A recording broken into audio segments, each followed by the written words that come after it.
রাজধানীর বাজারগুলোয় এখনো চড়া আলু পেঁয়াজের দাম। এছাড়া সব ধরনের সবজির দামও বাড়তি বলছেন ক্রেতারা। বিক্রেতারা জানান প্রতি কেজি আলুর দাম রাখা হচ্ছে ৪৫ থেকে ৫০ টাকা আর পেঁয়াজের দাম ১১০ থেকে ১২০ টাকা। তবে কিছুটা কমেছে মুরগি ও ডিমের দাম। প্রতি কেজি ব্রয়লার মুরগির বিক্রি হচ্ছে ১৪০ থেকে ১৫০ টাকায়। সোনালী মুরগির কেজি রাখা হচ্ছে ২৫০ টাকা। এছাড়া ফার্মের মুরগির ডিমের দাম ডজনে ৫ টাকা কমে বিক্রি হচ্ছে ১৪৫ টাকায়। কাঁচামরিচের দাম এখনও বাড়তি। এছাড়া সবজির দাম এখনও কমেনি। বেশিরভাগ সবজি প্রতি কেজি বিক্রি হচ্ছে ৫০ টাকার উপরে। এদিকে নিত্যপণ্যের দাম নিয়ন্ত্রণে কারওয়ান বাজার মোহাম্মদপুর সহ ৪টি বাজারে অভিযান চালাচ্ছে ভোক্তা অধিকার সংরক্ষণ অধিদপ্তর। বাড়তি দাম না নিতে সতর্ক করা হচ্ছে বিক্রেতাদের। বাজার পরিস্থিতি জানতে ঢাকা এবং সিলেট থেকে যুক্ত হচ্ছেন সহকর্মীরা। শুরুতে যাব রাজধানীর কারওয়ান বাজারে, সেখানে আছেন সহকর্মী আমিরুল ইসলাম। আমিরুল ইসলাম, অন্তর্বর্তীকালীন সরকার শপথ নেওয়ার আজকে দ্বিতীয় সপ্তাহ, নিত্যপণ্যের দাম কমার একটি প্রত্যাশা ছিল সাধারণ মানুষের। কি দেখছেন এই দ্বিতীয় সপ্তাহে এসে বাজারে নিত্যপণ্যের দাম, কয়টি পণ্যের দাম কমেছে বা বেড়েছে, কি কি পণ্যের দাম? প্রিয় নম্বর সেট করে বিকাশে সেন্ড মানি করুন ফ্রি।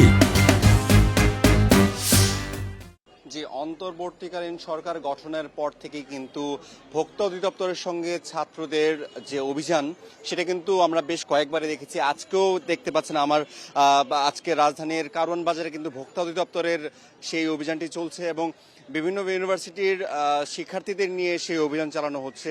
মুরগির বাজারে চালানো হচ্ছে সেই অভিযানটি। এবং আমি বলে রাখি যে আজকে কিন্তু একটি মুরগির বাজার, সেটি হচ্ছে আল্লাহর দান চিকেন হাউস, সেটি কিন্তু ৫০,০০০ টাকা জরিমানা করা হয়েছে। তাদের বিরুদ্ধে অভিযোগ রয়েছে যে তারা মৃত মুরগি তারা ফ্রিজে সংরক্ষণ করে রেখেছিলেন।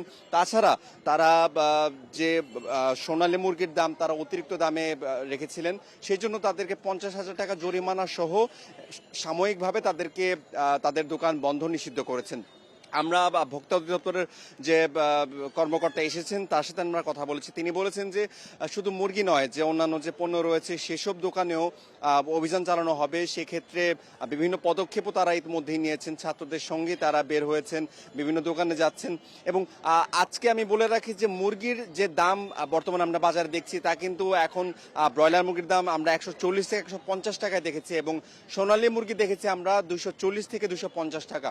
কিন্তু ভোক্তা অধিদপ্তরের যে কর্মকর্তা আজকে অভিযান চালাচ্ছেন, তারা কিন্তু আরো বেশ কম দামে তারা এটি দেখেছেন।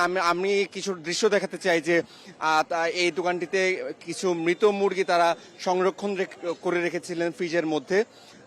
তারা বস্তা ভরে ফ্রিজের মধ্যে রেখেছিলেন। আমি কিছু দৃশ্য দেখাতে চাচ্ছিলাম। ভোক্তা অধিদপ্তরের কর্মকর্তা এই মৃত মুরগি তিনি বের করেছেন।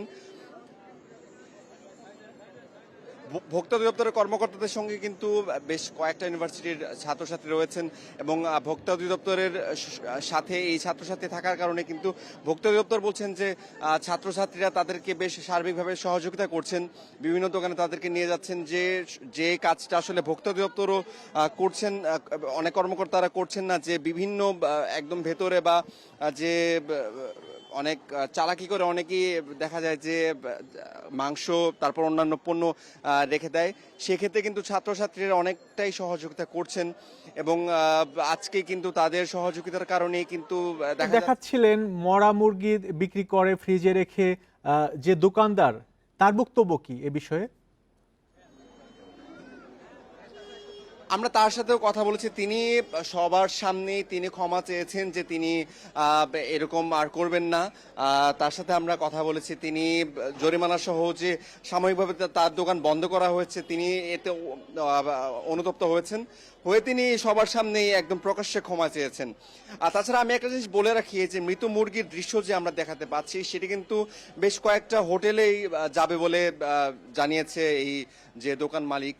আর আরেকটা জিনিস আমি বলতে চাই যে এখানে আজকে যে অভিযান চলছে, আমরা ভোক্তা অধিদপ্তরের কর্মকর্তারা বলছেন যে সামনের দিকে এরকম বেশ আরো কয়েকটি অভিযান চালানো হবে। আমিরুল ইসলাম, আপনি আমাদের সাথেই থাকুন। আমরা এবার সিলেটে যাব, সেখান থেকে যোগ দিচ্ছেন সহকর্মী রানা মজুমদার। রানা মজুমদার, সিলেটের বাজারের পরিস্থিতি জানাবেন। গত সপ্তাহের তুলনায় কি কি পণ্যের দাম কমেছে বা কোন কোন পণ্যের দাম বেড়েছে?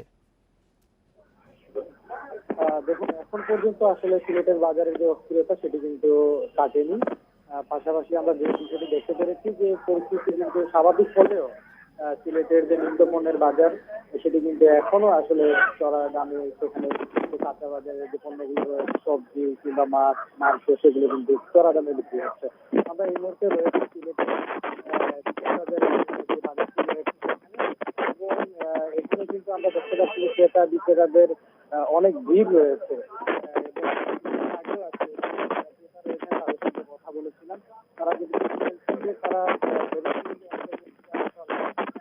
নেওয়ার পর নিত্য সেগুলো দাম হয়তো কিছুটা কমবে, তবে তারা বাজার পরিস্থিতি জানছিলাম সিলেট এবং ঢাকা থেকে, জানাচ্ছিলেন সহকর্মী আমিরুল ইসলাম এবং রানা মজুমদার।